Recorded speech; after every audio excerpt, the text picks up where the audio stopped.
नमस्कार, म डाक्टर सुरज थापा मगर बुढीगङ्गा गाउँपालिकाको यस पालिका अस्पतालको मेडिकल सुपरिन्टेन्डेन्टको रूपमा कार्यरत छु।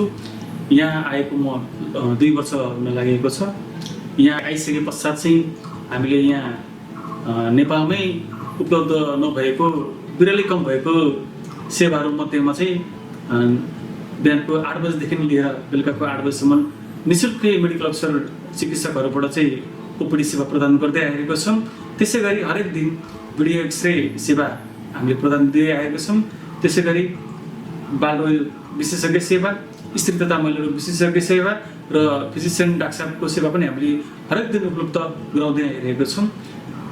यस बुढीगङ्गा पालिका अस्पतालमा चाहिँ नियमित बिहानको 8 बजेदेखि बेलुका 8 बजेसम्म ओपीडी सेवा बाहेक 24 घण्टा आकस्मिक सेवा उपलब्ध छ।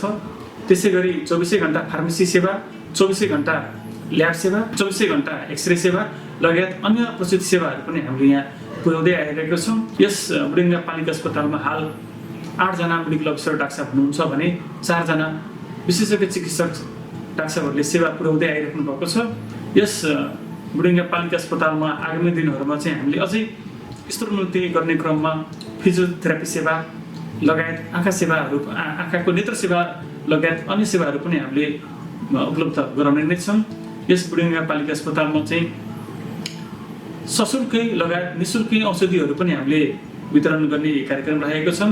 सशुल्क औषधि सेवामा चाहिँ विभिन्न सेवाग्राहीहरूको माग र इच्छा बमोजिम कमभन्दा कम शुल्कमा चाहिँ हामीले औषधिहरू पनि वितरण गर्दै गरेका छौँ भने नेपाल सरकारको स्वास्थ्य बीमा बोर्ड अन्तर्गत उपलब्ध हुने सम्पूर्ण औषधिहरू हामीले यहाँ निःशुल्कै 1 रुपियाँ शुल्क पनि नतिरिकन उपलब्ध गराइरहेको छौँ भन्दै सम्पूर्ण सेवाग्राहीहरूमा चाहिँ विनम्र अनुरोधको साथ के भन्न चाहन्छु भने हाम्रो बुढीगङ्गा पालिका अस्पतालमा आएर सेवा लिनु हुन अनुरोध गर्दछु। धन्यवाद।